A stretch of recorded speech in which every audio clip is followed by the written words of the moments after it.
demora. A ver, con respecto a los trastornos de la hemostasia, tenemos que ver, hay varias clasificaciones. De acuerdo a si son enfermedades adquiridas o hereditarias, ¿no? Obviamente las más comunes son las adquiridas, o si hay defectos de la vasculatura, de las plaquetas en cuanto al número de difusión, o pueden ser también trastornos de las proteínas de la población, o sea, de los factores de población, tanto en número como en calidad.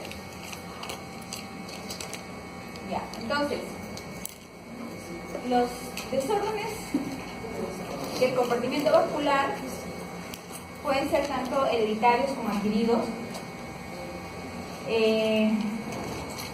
Hay púrpuras, lo que se llaman las púrpuras vasculares, ¿no?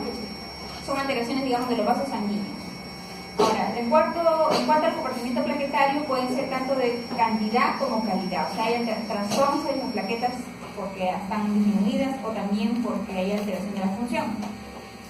En cuanto a las proteínas de población, pueden ser hereditarias, por ejemplo, la hemofilia, ¿no? Que es un factor, o adquiridos también.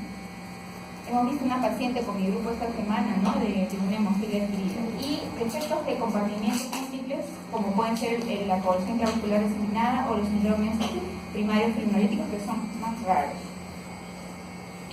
Ahora, un concepto que tienen que tener es sobre la hemostasia primaria y la secundaria. La hemostasia primaria es la formación del tapón plaquetario, y aquí intervienen básicamente la vasculatura y las plaquetas. O sea, las primeras, digamos, la primera, pues, un mecanismo de defensa para un trastorno de la población generalmente es el mismo soporte de la vasculatura y las plaquetas, acuérdense.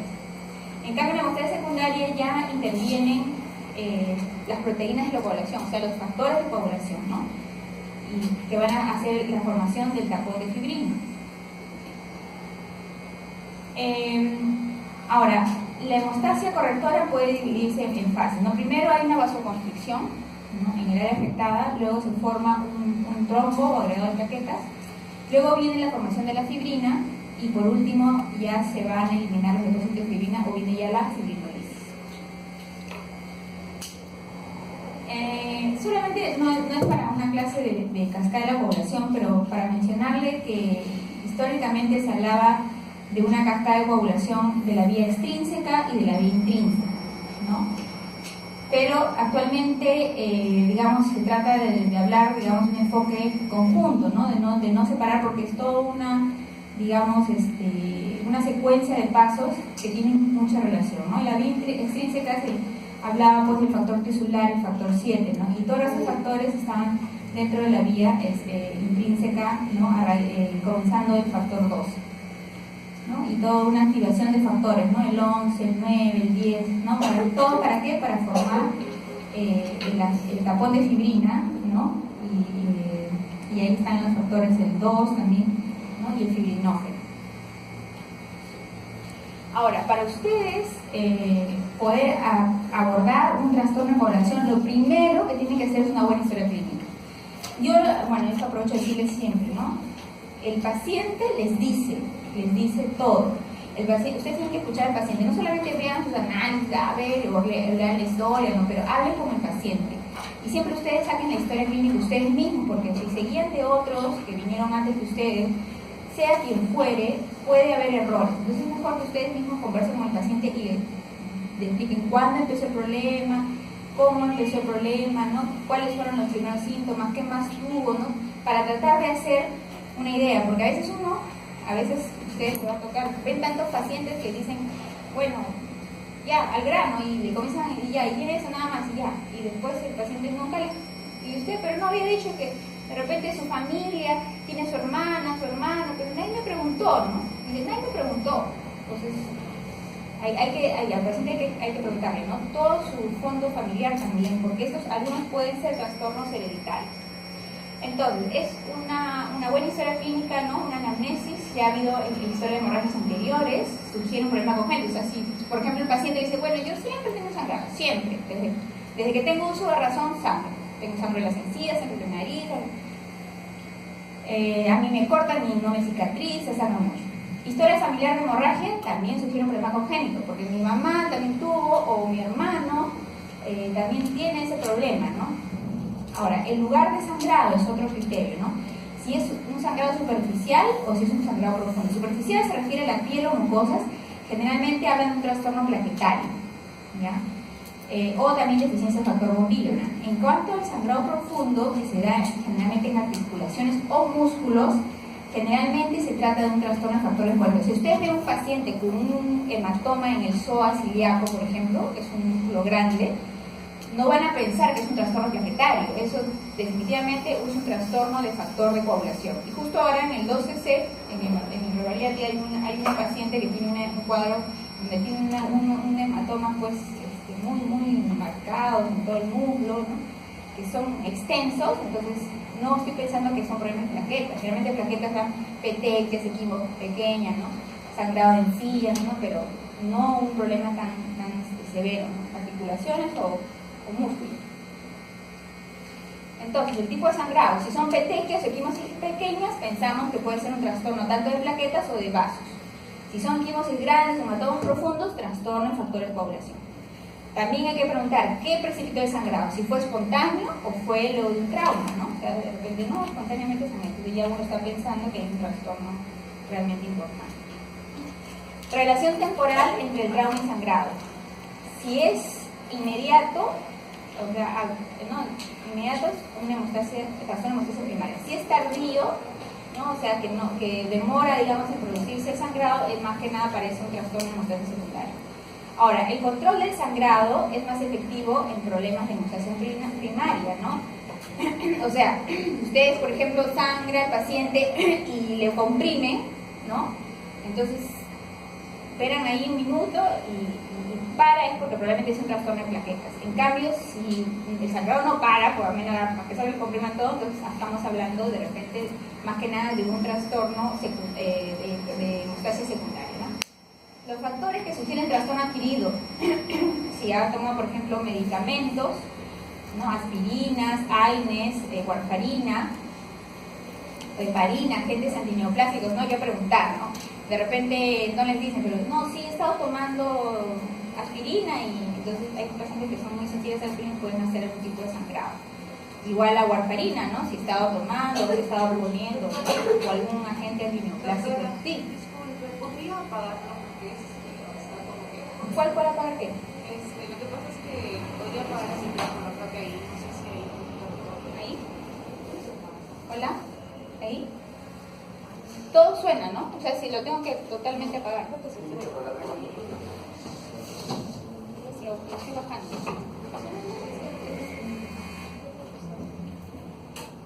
Ok. Ya, entonces sin micro. ¿No? ¿Sin micro? Sí, mejor. Ya. Gracias. Ok, entonces, otras cosas que hay que preguntar. Patologías asociadas, ¿no? Por ejemplo, linfomas, HIV, alcoholismo, enfermedad hepática, ¿no? Enfermedades de uremia, del tejido conectivo, neoplasias, enfermedades renales. O sea, tienen que situar al paciente en el contexto. O sea, si tiene otra patología asociada que puede explicar el sangrado. Por ejemplo, si es un paciente con una cirrosis hepática, obviamente voy a pensar que hay un problema de deficiencia de factores de coagulación producto de la cirrosis, ¿no? O si es un linfoma, de repente está con un problema de un inhibidor de coagulación o de plaquetas porque tiene plaquetopenia, etc. Entonces hay que ubicar al paciente en cuanto a otras patologías. Luego viene el examen físico, ¿no? Hay que ver la piel, mucosas, ¿no? Si hay equimosis, petequias, telangiectasias, si hay ictericia, palidez, aumento de volumen, por ejemplo, hemactrosis o estigmas hepáticos, ¿no? Que nos ayuden a sospechar un diagnóstico. Hay que ver si hay adenomegalias, que pueden sugerir un linfoma. Hay que ver si hay una visceromegalia, ¿no? Hepatoesplenomegalia, ¿no? Que pueden también sugerir enfermedad hepática, linfoma u otras neoplasias. Entonces, tratando de hacer, digamos, una relación entre el tipo de lesión, ¿no? La localización y la causa. Si por ejemplo nosotros vemos petequias, la localización generalmente son en extremidades y generalmente traduce un trastorno ya sea vascular o plaquetario, ¿no? Si vemos púrpuras, que es un poquito más grande que las petequias, ¿no? De 1 milímetro a 1 centímetro, generalmente también troncal y extremidades, un trastorno vascular. ¿Que puede ser plaquetario también? Puede ser plaquetario. Equimosis da ya un sangrado mayor, ¿no? y partes blandas, generalmente articulaciones, ya estamos hablando de deficiencia de factores, ¿no? O un vaso abierto. Y generalizada, bueno, cuando hay ya un sangrado, mucha equimosis, petequias, áreas grandes, hay que sospechar de que podría ser un problema de coagulación intravascular diseminada o un estado fibrinolytítico primario. Pero es rarísimo la fibrinolisis primaria. A ver, para evaluar la presencia o ausencia de desórdenes de homeostasia, el 90% de la precisión es solo la historia clínica y el examen físico. O sea, miren, para ustedes hacer un diagnóstico de un problema de la coagulación, si hacen una buena historia clínica y hacen un buen examen físico, ya tienen un 90% de precisión del diagnóstico. ¿Ya? Las pruebas de laboratorio deben ser dirigidas, o sea, de acuerdo a lo que yo sospecho. Porque no le van a, no van a pedirle todo el Harrison, todo lo que dice que tienen que pedirle para hacer un diagnóstico, ¿no? Y de tal manera ahorras tiempo, ahorras dinero, ¿no? O sea, en medicina también es importante ser efectivos y eficaces, ¿no? Eficientes, digamos, para que, digamos, con el menor recurso yo hago un buen diagnóstico, ¿no? Ok, si hacemos una diferenciación entre cuanto a la hemostasia primaria o secundaria, hablamos primaria generalmente plaquetas y vasos sanguíneos, secundaria factores de coagulación, hablamos que la secundaria es más frecuente en varones, sobre todo esta gráfica se refiere porque la hemofilia, que es el principal defecto de coagulación, en este caso congénito, la hemofilia congénita es más frecuente obviamente en varones, ¿no? Es una enfermedad transmitida a través del sexo, ligada al sexo. La historia familiar en hemostasia secundaria es más frecuente porque es hereditario. El tiempo de instalación decíamos que en secundaria es retardado, ¿no? A diferencia de la primaria. El sangrado persistente generalmente es en la secundaria. El control es efectivo con la presión, como les decía. Si ustedes presionan y para el sangrado es más que nada plaqueta. Localización generalmente es profunda en la secundaria, superficial en la primaria. Petequias son raras, generalmente. Si ustedes ven petequias, están pensando en plaquetas, ¿no? Plaquetas o vasos sanguíneos. Equimosis generalmente son raras, más que nada son hematomas, hemartrosis en la secundaria, ¿no? Pruebas de laboratorio. Entonces, el screening inicial, o sea, las primeras pruebas que ustedes le van a pedir a un paciente que acude con un trastorno de coagulación es el recuento de plaquetas, que lo hacen con un hemograma, el tiempo de protrombina, el tiempo parcial de tromboplastina activado y una lámina periférica para ver si efectivamente hay plaquetopenia, porque a veces la máquina no informa del todo adecuadamente. Ahora, en cuanto al conteo de plaquetas, si está menos de 100.000, se dice que hay una leve prolongación del tiempo de sangría. El tiempo de sangría se usaba antes. Ustedes van a ver que en algunos laboratorios, en algunos policlínicos, digamos, piden tiempo de sangría, ¿no? Que es el tiempo de sangría que le hacen una punción en la orejita, le ponen un papelito para que vean cuánto tiempo demora, digamos, en coagular. Pero eso es una prueba antigua. ¿Ya? Es una prueba antigua que generalmente no utilizamos, ¿no? Hablaban del tiempo de sangría, del tiempo de retracción del coágulo, esas cosas que eran pruebas antiguas que ya en verdad no se utilizan mucho. Más que nada, hablamos de recuento de plaquetas, hablamos de tiempo de protrombina, tiempo parcial de tromboplastina. Bueno, entonces, el tiempo de sangría mide el tema plaquetario. Entonces, se decía pues de que cuando es menos de 100.000 hay una leve prolongación de tiempo. Cuando es menos de 50.000, predisposición a sangrado fácil, y menos de 20.000 ya hay un riesgo de sangrado espontáneo. Ahora, esto se cumple, como les vuelvo a repetir y que le dije creo que la vez pasada, es de que si ustedes ven un paciente con un PTI, una púrpura tromboplasmática inmune, con menos de 20.000 plaquetas de sangre, difícil, no va a sangrar. Pero si es un paciente con una leucemia, con un síndrome plásmico, con una aplasia medular, con cualquier otra patología, con 20.000 plaquetas, sí puede sangrar, ¿ya? Porque en este caso las plaquetas no son hiperfuncionantes como en la púrpura trombocitopénica, ¿no?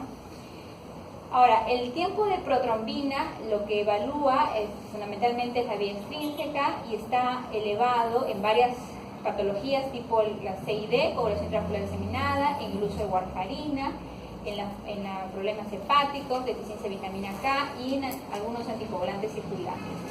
Y el tiempo parcial de tromboplastina que evalúa la vía intrínseca está clásicamente elevado en hemofilia, en el uso de heparina, también puede estar en el CID y en anticoagulantes circulantes, ¿no? Y es también apropiado hacer un examen de la misma periférica. Entonces, si ustedes ven que solamente el TP está elevado, piensen que puede ser un problema hepático, que puede ser un problema de warfarina, fundamentalmente. Si es un TTP, solamente el TTPA prolongado, piensen que se trata de una hemofilia, ¿no? O que el paciente está usando heparina.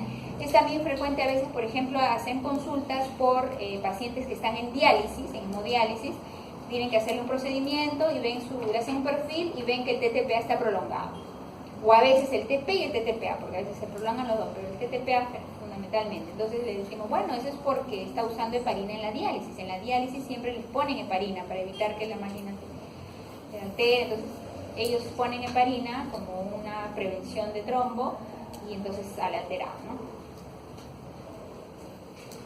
Bueno, estábamos hablando del tiempo de sangría, que es esto que le decía, la función del tiempo de view, de la oreja, unos 4 minutos, que es lo normal, y en el antebrazo el de IBI, pero ya no se utiliza eso. Ya, el dosaje de fibrinógeno, que es de 150 a 400 lo normal, hay que también hacer en algunos casos también ese dosaje. El PDF pedimos fundamentalmente los productos de degradación de fibrina, que es una prueba que se utiliza también, es fundamentalmente cuando estamos sospechando de un CID. El dímero D también para un CID, una coagulación intraocular eliminada más sensible, ¿no? Se eleva, ¿no? En ese caso. Igual el PDF. Y bueno, en el caso de factores específicos, la prueba de mezcla, ¿no? La prueba de mezcla, y bueno, no sé si aquí... aprovecho para hablarles porque no sé si más adelante se menciona esto. Pero cuando ustedes, y como les comentaba en mi grupo, a ver, si ustedes tienen un paciente con clínica de sangrado, le hacen las pruebas perfectas. Pero si tienes un paciente que no tiene nada de sangrado y tiene un perfil de coagulación alterado, un primer perfil de coagulación alterado que le hacen, entonces lo primero que hay que hacer es repetir la prueba. ¿Por qué? Porque una de las causas más frecuentes es falla de laboratorio. Falla de laboratorio porque la proporción de sangre con el anticoagulante está, o sea, le ponen poca sangre para más el frasquito que tiene anticoagulante, y entonces sale como que está prolongado, pero no es que está prolongado, sino es un tema de toma de muestra.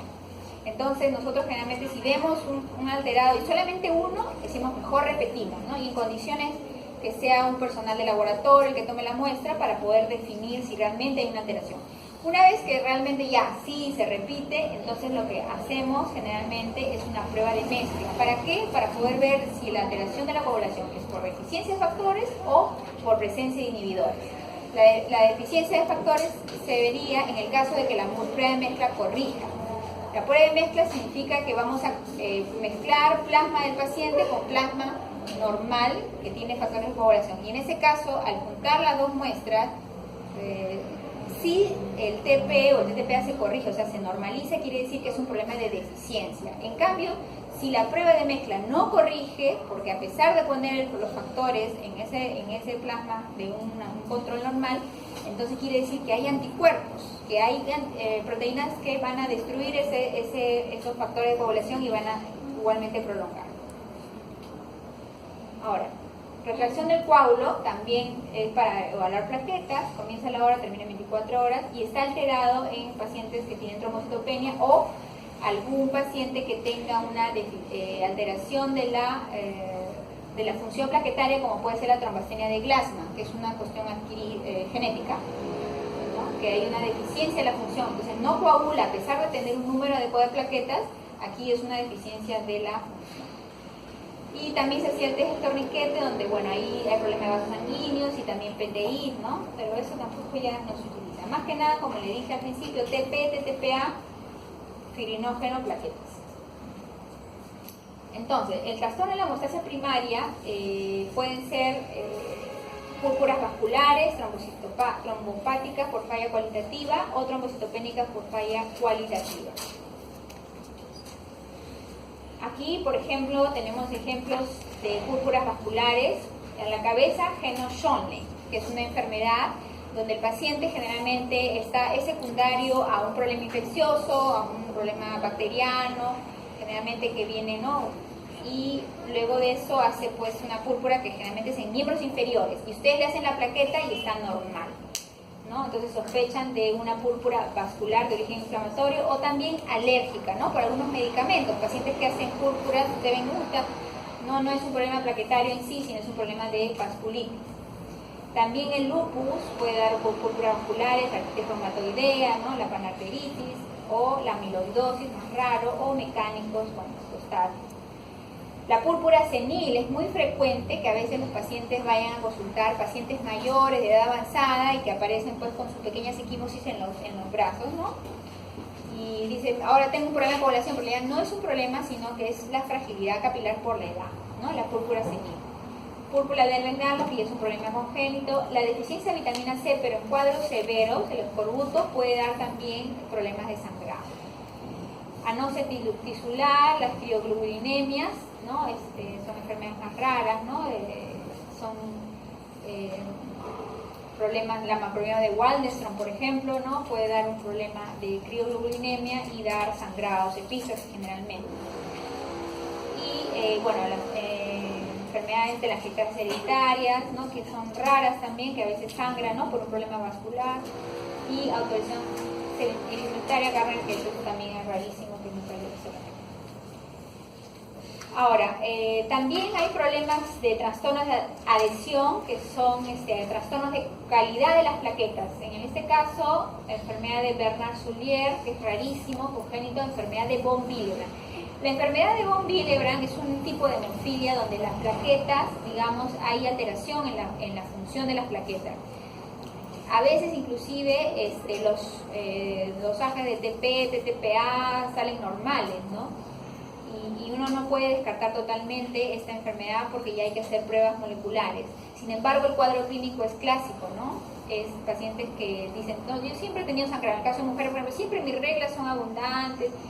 Sí, yo sangro las encías, ¿no? O sea, a veces, dependiendo de la severidad, obviamente, uno puede, hay pacientes que pueden vivir con eso y solamente cuando van a hacer alguna cirugía hay que tratarlos, pero hay otros que sí ya tienen cuadros más, que tienen sangrado espontáneo. Trastorno de agregación plaquetaria tipo la trombocitopenia de Glanzmann, ¿no? Que habíamos visto. Trastorno de gránulos, síndrome de plaqueta gris, Wickott-Aldrich, Sheda-Higashi, también raro, alteración de la función de tromboxano, ya, esos son rarísimos congénitos. Las trombopáticas adquiridas, o sea, que porque hay plaquetopenia, por ejemplo, el síndrome melodisplásico, la insuficiencia renal crónica con uremia también puede dar trastorno plaquetario, hepatopatías crónicas, drogas, aspirina, sobre todo, hay pacientes que con aspirina pueden hacer púrpuras, deficiencia de vitamina C, mieloma múltiple por presencia de macromoléculas. Justo ahora veíamos un paciente en el piso que tuvo ese problema, ¿no? De una coagulopatía por la presencia de macromoléculas o la macrobulimia de Waldenström también, que puede dar raramente el trastorno.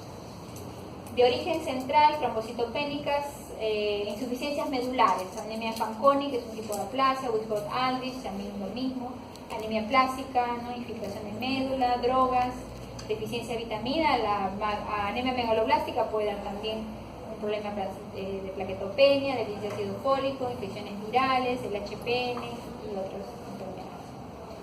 Inmunes asociadas a procesos linfoproliferativos, ¿no? PTI asociado, que son púrpuras asociadas a linfomas, fármacos transfusionales, bueno, y PTI, ¿no? No inmunes por consumo, la púrpura trombocitopénica trombótica, que es un cuadro sumamente raro y aparatoso, la coagulación intravascular diseminada, el síndrome urémico hemolítico, las hemorragias, la sepsis también puede dar plaquetopenia, el secuestro, ¿no? Muchas veces el hiperesplenismo tienen esplenomegalia secundaria a una cirrosis y hacen plaquetopenia, y eso es una plaquetopenia por consumo. Y disminución de la viabilidad por múltiples transfusiones también puede dar. Ya, entonces acá tenemos un algoritmo donde, por ejemplo, tenemos un paciente con clínica de sangrado, pero tiene el TP y el TTPA normal, ¿no? O sea, tiempo protrombina y tiempo parcial de trombocitopenia normal.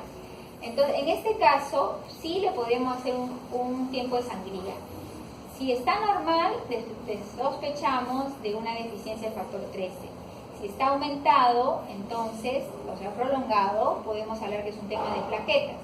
Si las plaquetas están disminuidas, ya bueno, es porque están con plaquetopenia, ¿no? Pero si están normales, en esta parte sobre todo habría que ser, puede ser disfunción plaquetaria, enfermedad de von Willebrand o púrpura vascular.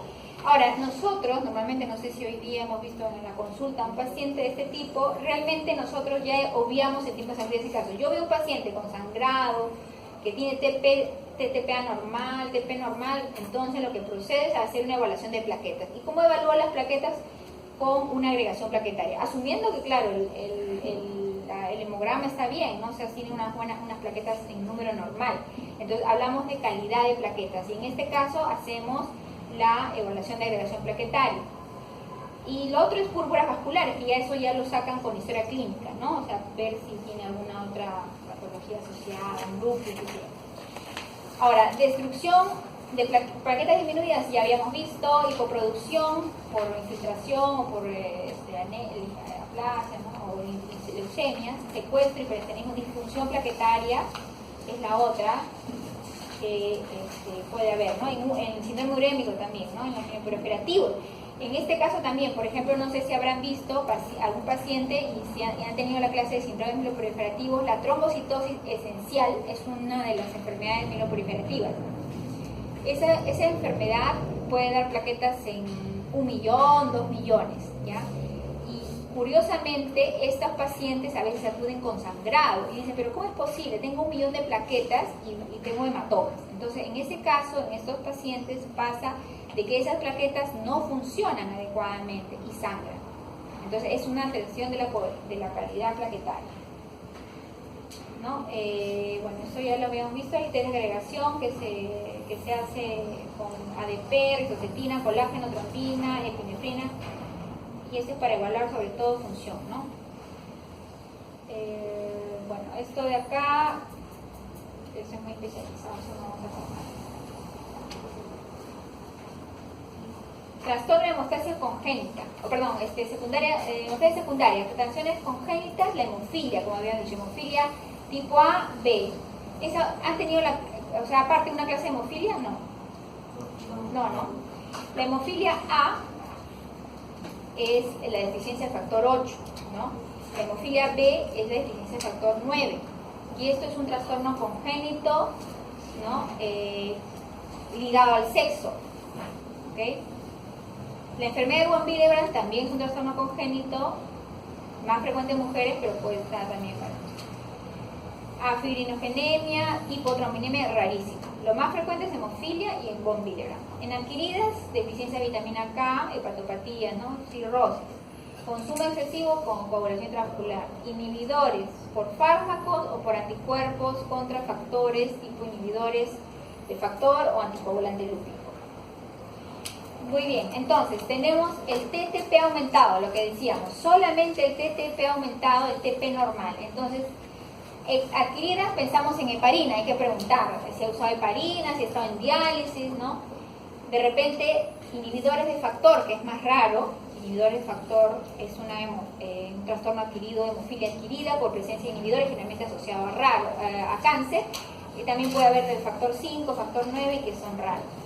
Y la otra causa, pero que sin sangrado, es la presencia de anticuerpos antifosfolípidos. También ese es otro, o sea, para completar luego lo que les decía, ustedes tienen un paciente con el TTPA prolongado, sin sangrado, le hacen la prueba de mezcla. Si la prueba de mezcla corrige, tienen que hacer dosaje de factores para ver si hay una deficiencia de factor. Si la prueba de mezcla no corrige, entonces lo que sigue es hacer un dosaje de anticoagulante lúpico y dosaje de inhibidores de factor 8, factor 9, factor 5 generalmente. Pero lo más frecuente, cuando hay inhibidores de factor, realmente el cuadro es aparatoso de sangrado. En cambio, si el paciente no sangra por ningún lado, entonces yo lo que pienso es más que nada que tiene un anticoagulante lúpico positivo, que no es sinónimo que tenga un síndrome antifosfolípido. Ojo, un anticoagulante lúpico positivo, uno puede tener eso, pero no significa enfermedad. Eso tendríamos que hacer una evaluación del cuadro clínico si realmente corresponde a un síndrome antifosfolípido. Ahora, lo otro que también podría dar y que más bien no da sangrado es la deficiencia del factor 12, que también puede tratarse. Congénitas, ya nos hemos dicho, ¿no? La hemofilia, deficiencia de factor 8, factor 9, factor 11, que también es raro, ¿no? Y ahí está, ¿no? Sin sangrado, ¿ves? Sin sangrado, congénitas, deficiencia de factor 12 o deficiencia de factor de contacto, ¿ya? Pero en el caso es Si hay sangrado, entonces tienes que investigar esos factores. Ahora, si el TP está aumentado y el TTP anormal, una causa congénita rara, que puede ser también adquirida, pero más rara aún, es la deficiencia del factor 7. Hay pacientes que son deficientes del factor 7.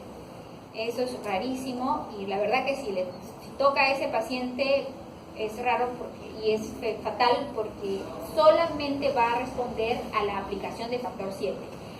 ¿Ya? En el caso de hemofilia A le pone factor 8, hemofilia B factor 9. En el caso de deficiencia de factor 7 hay que ponerle factor 7 y es bien costoso y no se encuentra aquí nomás. Es un factor recombinante, pero es súper costoso y es bien raro eso, ¿no? Y frecuentes, warfarina, enfermedad hepática temprana, deficiencia de vitamina K. Entonces, si ustedes ven TP prolongado, piensen en warfarina, piensen en que está un problema hepático o que hay deficiencia de vitamina K por alguna razón. Si los dos están prolongados, pueden ser congénitos o adquiridos. Congénitos, habría que evaluar fibrinógeno, tiempo de trombina, puede ser un defecto del fibrinógeno. Si está, eso es más que nada en pediatría, si está normal, entonces deficiencia de factor 5 o factor 10 o protrombina, que también son raros y eso lo van a ver inicialmente en pediatría.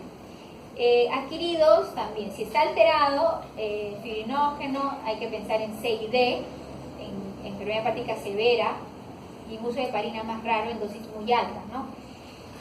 Generalmente, si ustedes salen de una enfermedad hepática, al inicio la enfermedad hepática prolonga el TP. Cuando ya está más avanzada, prolonga el TP y el TTPA. Y cuando la enfermedad ya está súper avanzada, entonces ya prolonga el TP, TTPA y además da fibrinógeno bajo.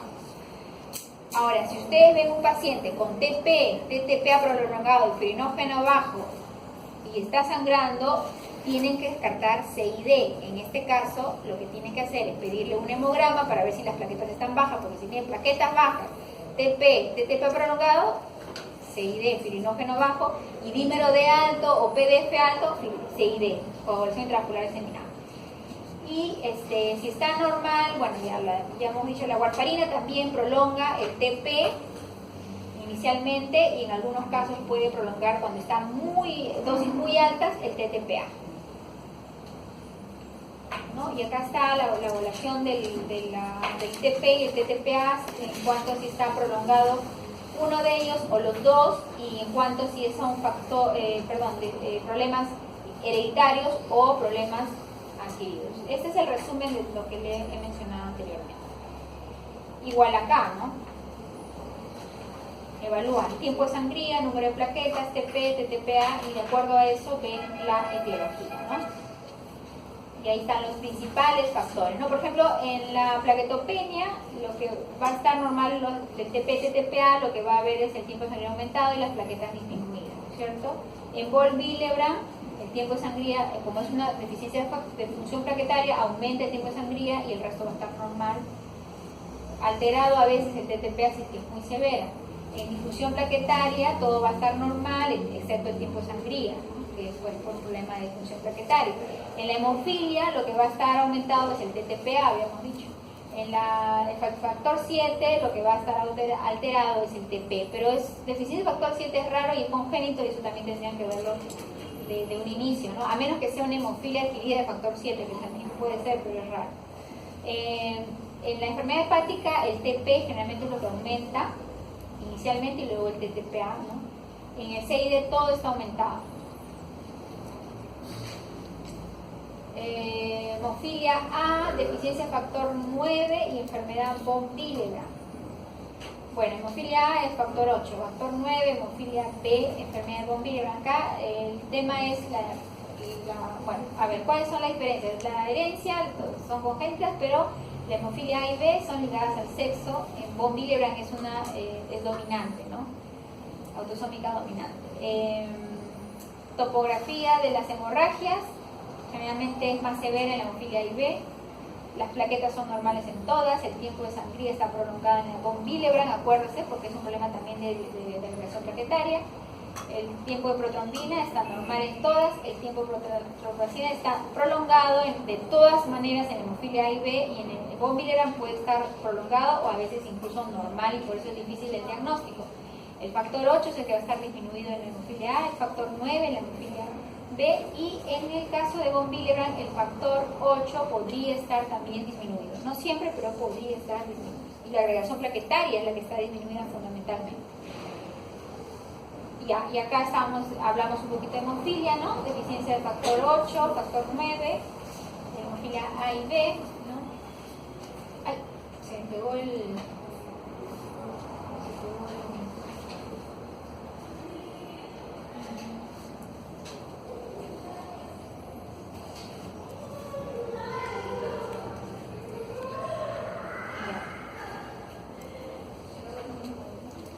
Es un trastorno congénito ligado al sexo, ¿no? Las mujeres son las portadoras y los hombres padecen la enfermedad.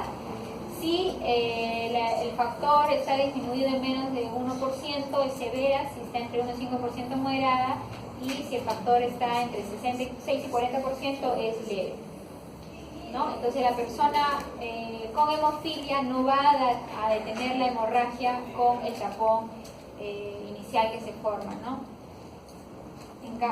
La persona sin hemofilia sí se va a formar. O sea, una vez que se produce la lesión, se activa el sistema de coagulación normal, se forma la fibrina y tiene la hemorragia. En cambio, en el otro, por la deficiencia de factores de coagulación, no se va a formar el tapón de fibrina. Ahí está el grado de severidad normal, hemofilia leve del 5 al 40%, hemofilia moderada 1 al 5%, hemofilia severa menos del 1%. La herencia, que es ligada al sexo, por eso es que las mujeres son las portadoras. No hacen la enfermedad porque tienen XY, ¿no?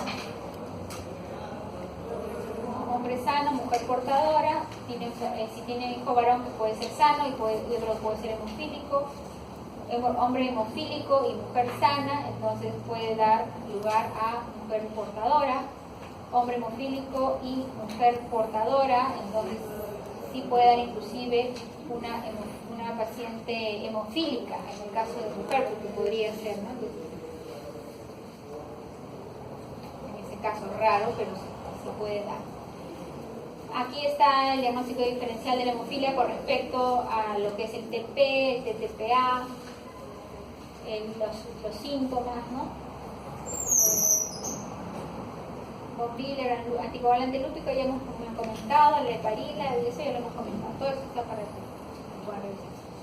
La enfermedad von Willebrand es un trastorno también congénito autosómico que conduce al déficit cuantitativo y o cualitativo del factor von Willebrand y se describe en grandes grupos: la deficiencia parcial de von Willebrand, que es el tipo 1, la deficiencia total del tipo 3, que es más rara, y la deficiencia cualitativa, que es el tipo 2, que es la más frecuente, ¿no? Y bueno, este es un diagnóstico diferencial también. Bueno, eso es en todo a lo de alteraciones de la coagulación.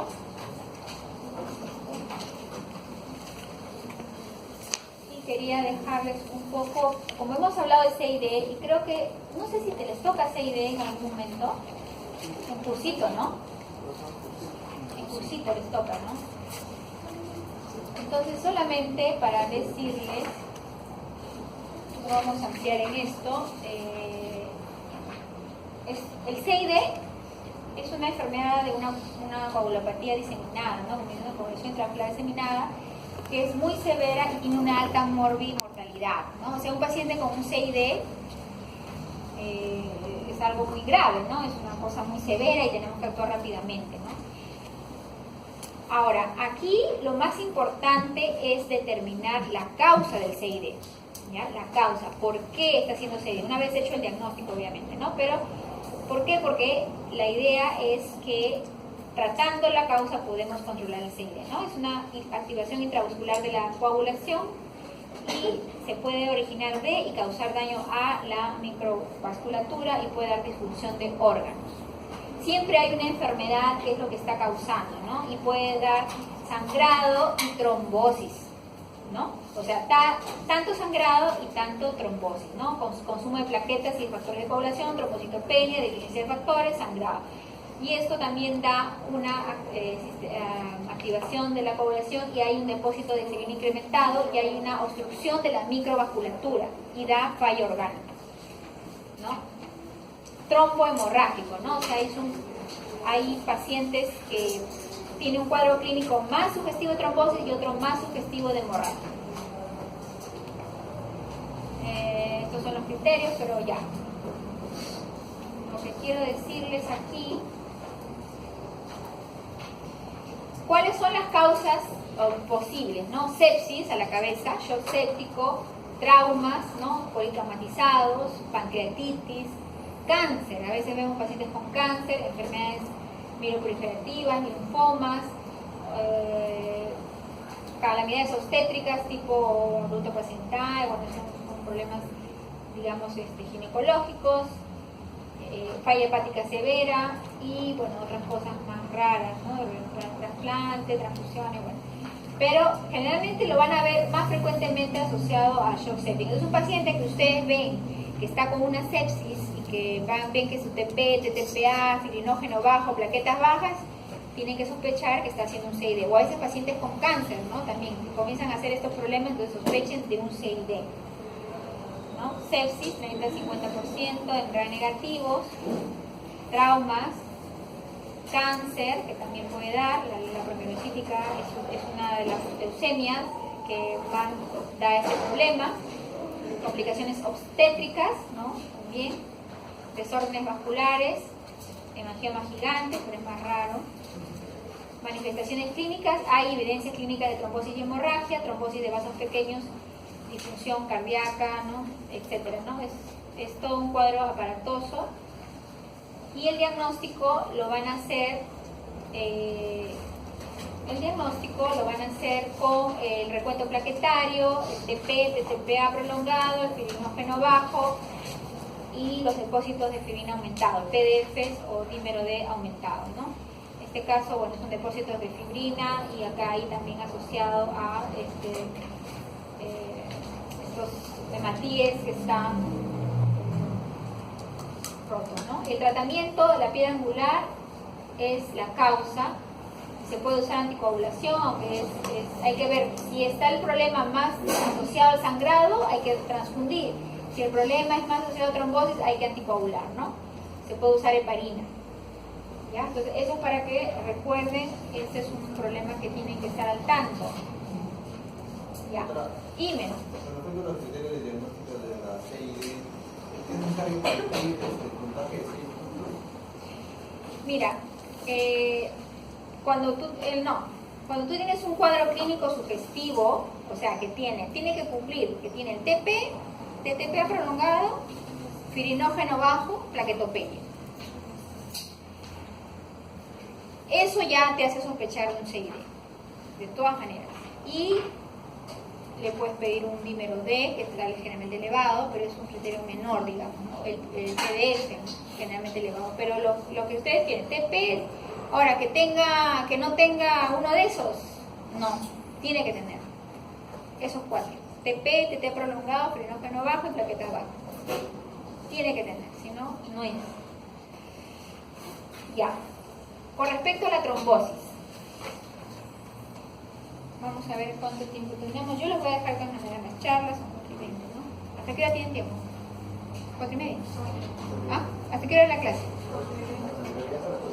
Hasta las 4:20. ¿Y tienen otra clase ahorita?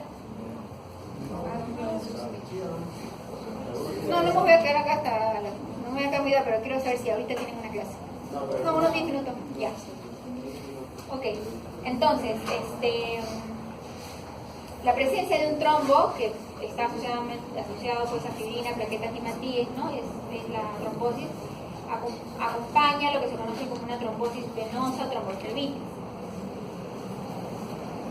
Ahora, entre las trombosis venosas, las profundas son las más importantes que las del sistema venoso superficial, ¿no? ¿Por qué? Porque la trombosis venosa profunda puede dar un infarto cerebral, puede dar un embolismo pulmonar, ¿no?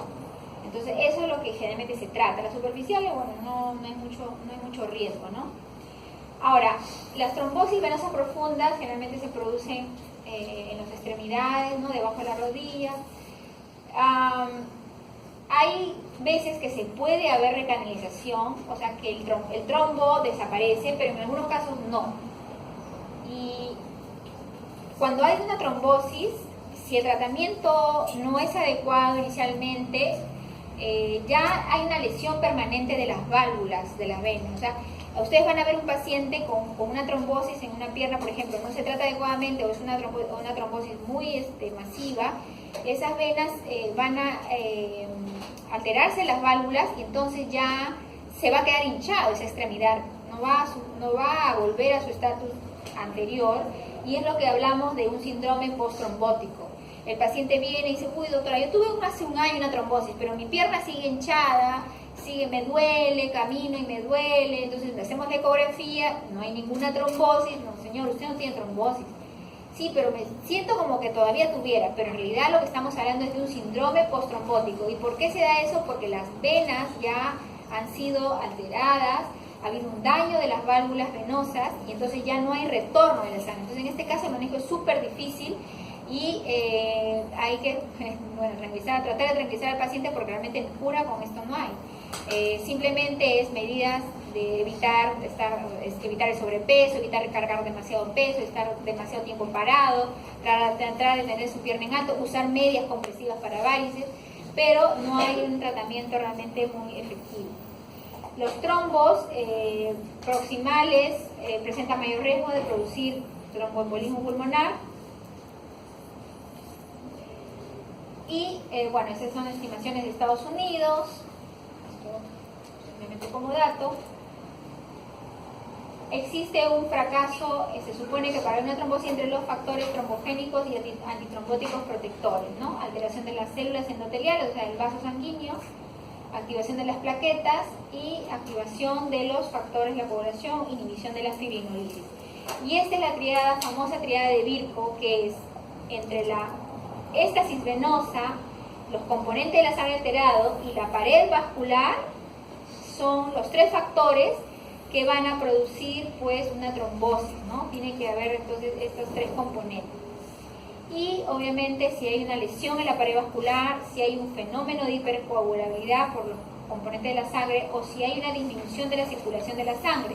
Por ejemplo, en pacientes postrados, en pacientes que están viajando largas horas en un avión o en un bus, entonces eso va a producir la trombosis. Entonces, ¿cuáles son los factores de riesgo, no? Cirugías mayores, ortopédicas, o sea, generalmente los pacientes que son sometidos a una cirugía con una inmovilización prolongada van a ser más propensos a hacer trombosis, neoplasias, ¿no? El cáncer a la cabeza es un riesgo alto de trombosis, ¿no? O sea, es una causa importante. Los infartos, el síndrome nefrótico, que también es en estado trombofílico, la inmovilización prolongada, los ictus, la trombosis venosa profunda o embolismos pulmonares previos, ¿no? Si ha tenido un evento previo también tiene un factor de riesgo.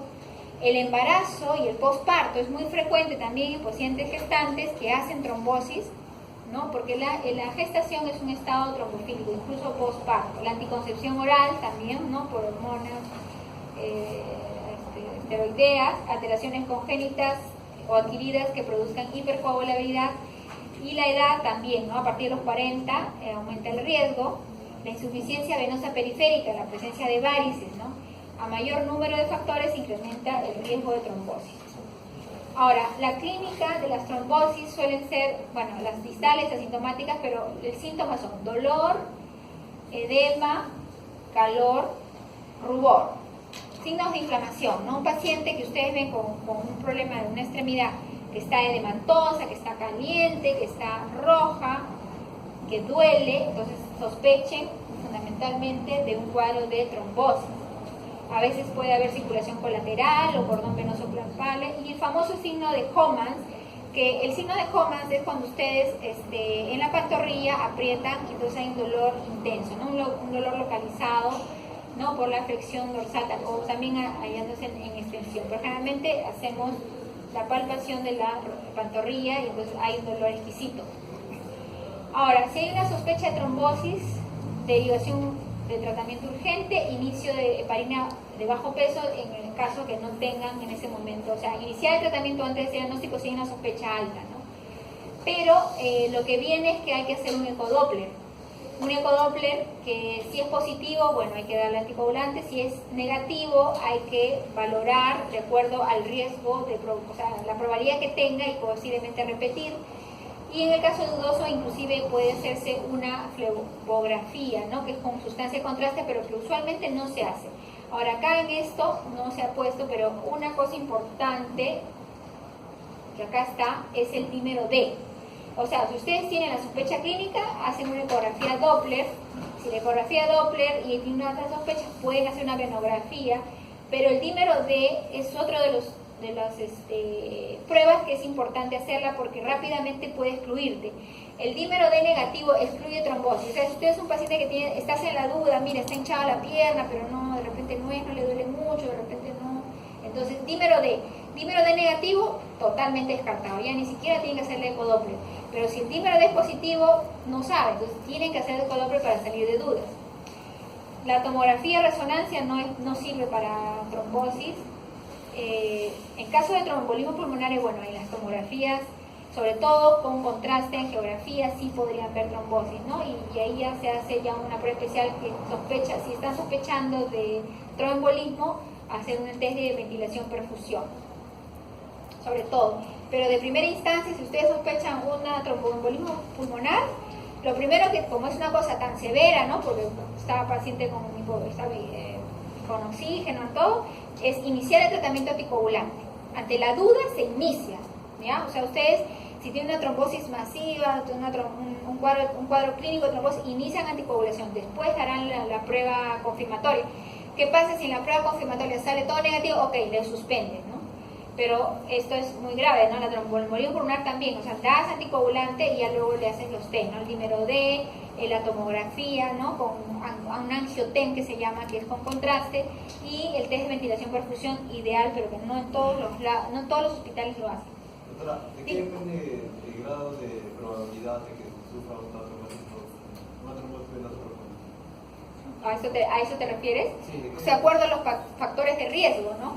O sea, si tú ves un paciente que tiene varios factores de riesgo, entonces tú dices, este es un paciente que si ha estado postrado, ¿no? Si un paciente que tiene antecedente de cáncer, ¿no? O sea, todo eso son sumas, digamos. Entonces, ahí no dice tantos, ¿no? Sino que de todo lo que tú ves, si tú ves un paciente que sí tiene factores de riesgo, pero si no tiene ningún factor de riesgo, es un paciente que está caminando, joven, que no tiene una enfermedad, entonces es menos probable, ¿no es cierto?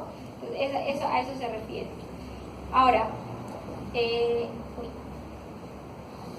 la finalidad del tratamiento, entonces, es iniciarlo, ¿no? Prevenir la extensión, o sea, actuar rápidamente, no esperar, ¿no? Porque no, hasta que me duele, no, iniciamos de una vez, ya si no fue, bueno, ya le quitamos, pero si fue la trombosis, entonces ustedes van a ayudar mucho al paciente porque van a hacer que la mejoría sea más rápida, ¿no? Prevenir la extensión del trombo, prevenir episodios recurrentes, prevenir el síndrome postrombótico, ¿no? La hipertensión pulmonar tromboembólica, ¿no? Porque cuando hay trombosis, por ejemplo, embolismo pulmonar, que a veces hay tromboembolismo pulmonar que no son cuadros tan agudos, que son como medios crónicos, entonces ya incluso generan secundariamente una hipertensión pulmonar, ¿no? Y el tratamiento de elección es las heparinas de bajo peso actualmente por vía subcutánea, ¿no?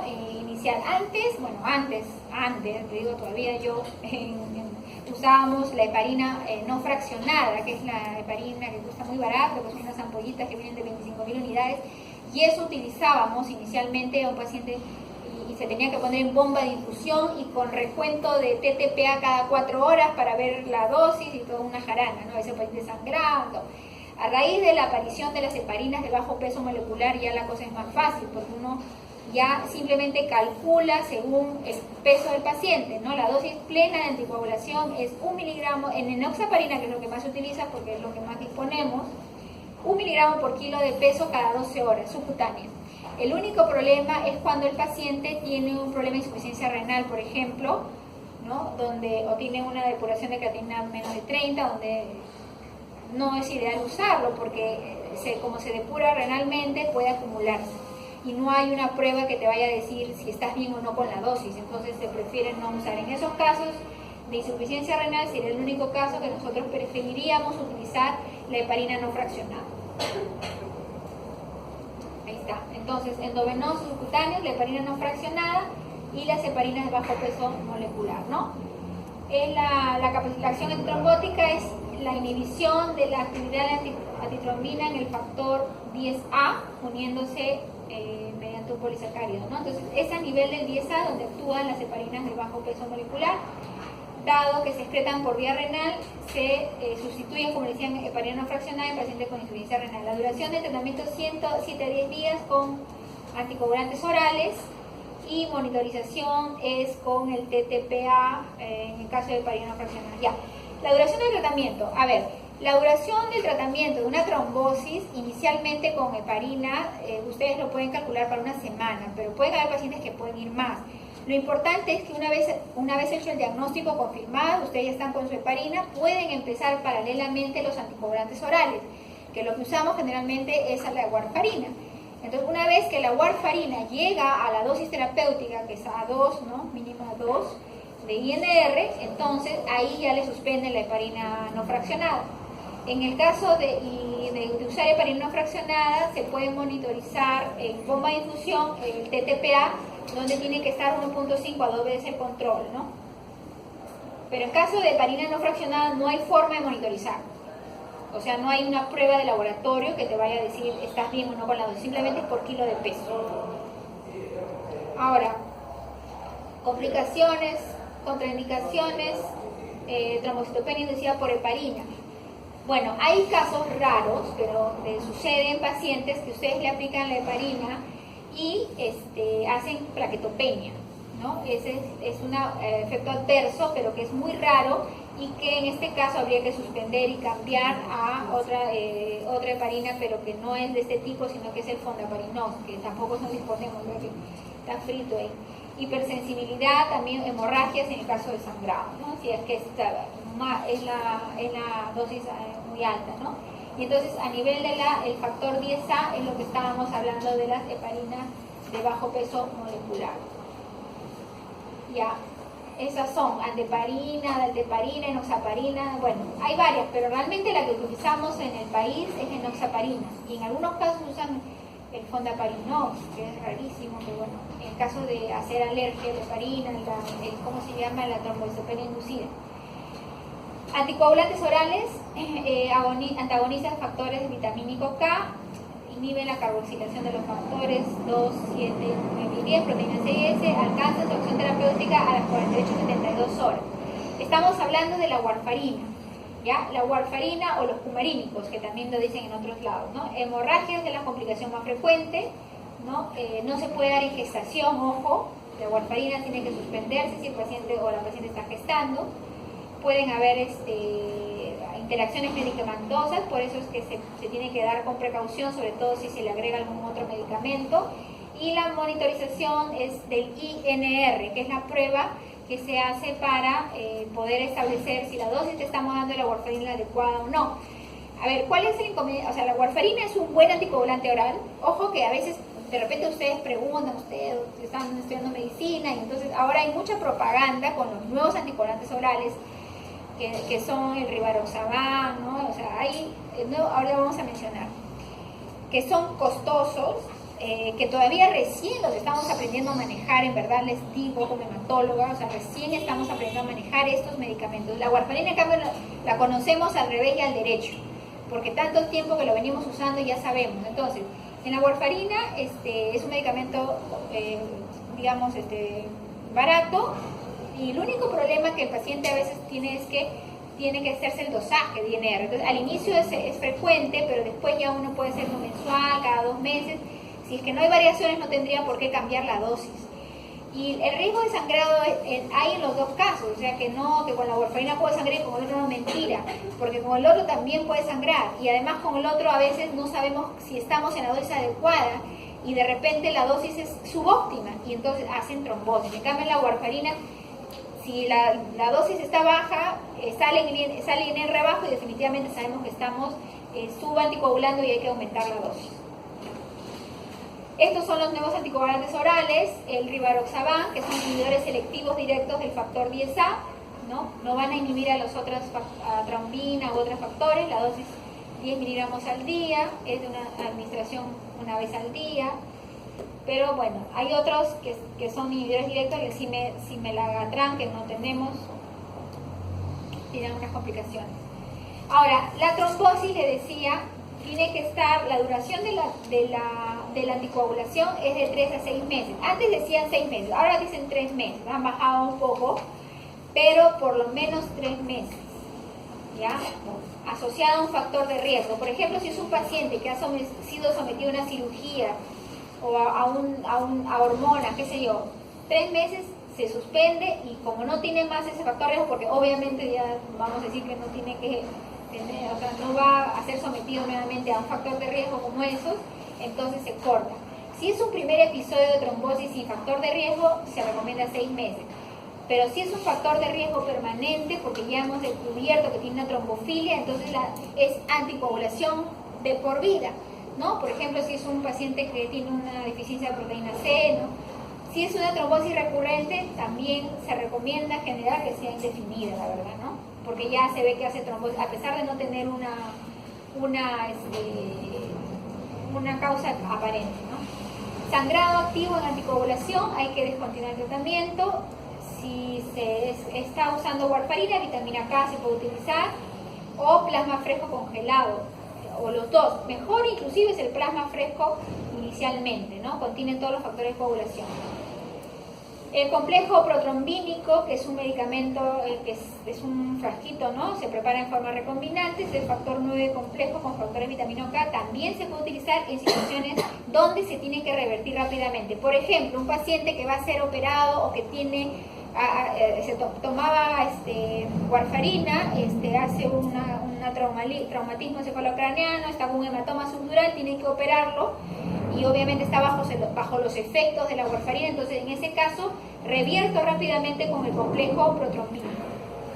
Y eso en minutos ya está funcionando, y entonces puede entrar a la sala de operaciones, ¿no? Indicado también en sangrado grave, que no exceda el tratamiento habitual, que es con vitamina K. Obviamente es costoso, pero es una reversión rápida de la anticoagulación, que no lo teníamos antes, lo tenemos ahora a disposición. Y bueno, y si no hay sangrado, entonces simplemente hay que bajar dosis y descontinuar, ¿no? Ahora, ¿cuáles son las complicaciones? Tromboembolismo pulmonar, si es que no se controla bien, ¿no? Si es una trombosis venosa profunda de una extremidad, puede ir a tromboembolismo pulmonar, el síndrome postrombótico, que lo habíamos comentado, y la hipertensión pulmonar crónica, tromboembólica, si es que no ha sido bien tratada el TEP. ¿No? La tromboembolia pulmonar, bueno, hay una incidencia generalmente asociado a trombosis venosa profunda, si es que no tratada, ¿no? A veces pacientes vienen que, sí, hace un mes que sentía que mi pierna se hinchaba, y de pronto vienen ya agitados, ¿no? Porque ya se ha trasladado al coágulo. Ahora, según categoría, riesgo bajo moderado, trombosis venosa proximal, estamos diciendo que profundas son las más peligrosas, ¿no? Embolismo pulmonar, ¿ok? Ahí no se nota mucho, pero bueno, eso de acuerdo al riesgo. El ACV también puede ser una trombosis, ¿no? Que también se da en pacientes con algún factor de riesgo o una trombofilia. Perioperatorias, también, ¿no? Habíamos dicho en las cirugías, sobre todo en traumatología, es lo que la esplenectomía podría dar, pero rara. Bueno, estas son las profilaxis en cirugías que se utilizan sobre todo. A ver, acuérdense que profilaxis de trombosis generalmente en pacientes operados de cadera, rodillas, cirugías traumatológicas. En pacientes que ya van a tener un postoperatorio muy prolongado y tienen algún factor de riesgo, pueden administrarle también heparinas, ¿no? En los hospitalizados. Bueno, ya, esto no voy a tomar mucho, ya, trombolismo, ya, esto ya lo hemos mencionado. Ya, los estados hipercoagulables.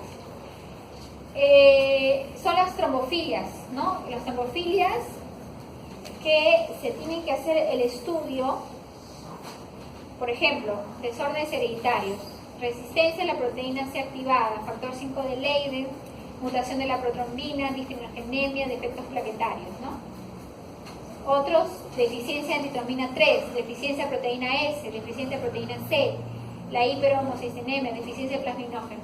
Entonces, en un paciente que no tiene un factor de riesgo que habíamos mencionado, y es un paciente de repente joven que hace una trombosis, uno tiene que hacerle estos dosajes, porque puede ser una trombofilia congénita, ¿no? Congénita, y que le vaya a conferir un riesgo de trombosis más adelante. Y posiblemente, si yo detecto que es una deficiencia de proteína C o proteína S, que es una cosa congénita, ese paciente va a tener que ser anticoagulada toda su vida. ¿Por qué? Porque en cualquier momento puede hacer trombosis, porque tiene este problema. Y ese estudio se hace generalmente una vez pasado el evento agudo.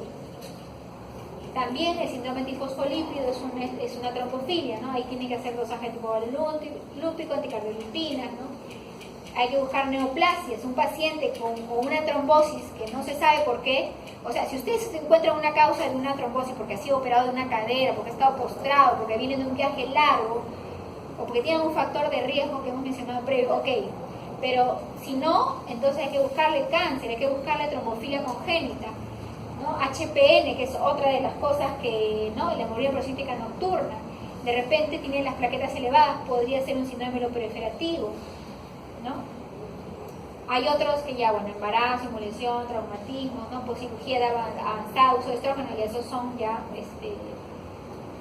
ya causas que son evidentes.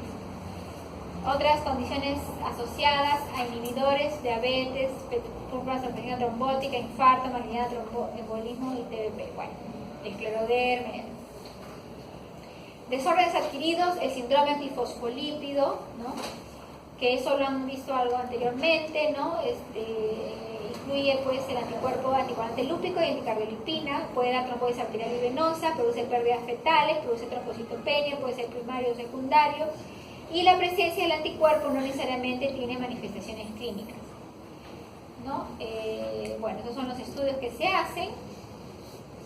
El cáncer es otra, ¿no? ¿Cuáles son las neoplasias más frecuentes en los pacientes que hacen trombosis? Colon, próstata, páncreas, pulmón, estómago. En general, en cualquier tipo de cáncer pueden hacer trombosis. Es un mecanismo humoral por coagulantes tumorales, ¿no? También por compresión. A veces hay por un tumor que está presionando una vena y puede ser movilidad reducida o efectos de tratamiento, quimio, radioterapia. Hay una éstasis, ¿no? Ya. Estos son los por qué, pero eso no vamos a tomar. Ok. Bueno, eso es todo. Solamente quería recordarles estos casos raros de inhibidores de factor de coagulación que hemos visto. Hay un paciente ahorita en el piso 12C en medicina interna, en el Revalliati, que son casos rarísimos donde hacen un sangrado muy aparatoso. Y esto lo pueden sospechar cuando un paciente tiene el TPA prolongado sobre todo, ¿no? Y ahí por deficiencia de factores, que puede ser 8, 9, 5, 7, pero es una hemofilia adquirida, ¿no? Son inhibidores y generalmente se asocia a cáncer. Podría ser también asociada al embarazo, enfermedades inmunológicas o fármacos, ¿ya? Pero primero hay que descartar cáncer, ¿no? Ahí hemos tenido pacientes con gestación, postparto, que han hecho este cuadro de hemofilia adquirida, ¿ya? Y ahí el tratamiento, el diagnóstico es por prueba de mezcla y luego dosaje de TPA, inhibidores de factor, ¿no? Me quería decir acá dónde está. El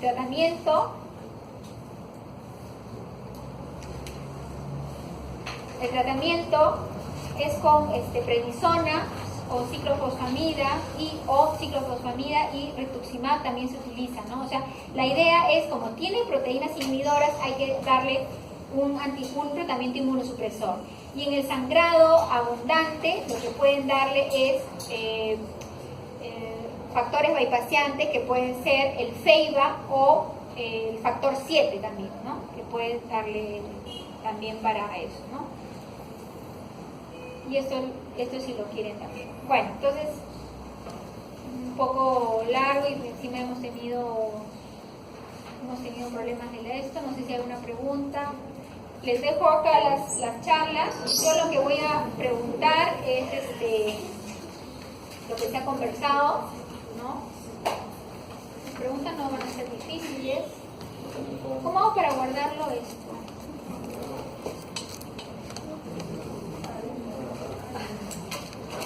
¿Ah? Viene el tema de cómo. Sí, ¿por qué no? Hola, ¿Por qué no? ¿Por qué no? ¿No está en su sílabo? ¿Qué dice la última clase? A ver, leemos. Es que es muy amplio, pues. Dice desorden de la hemostasis y estados trombofílicos. Desorden de la hemostasis, estamos hablando de sangrado, de trombosis.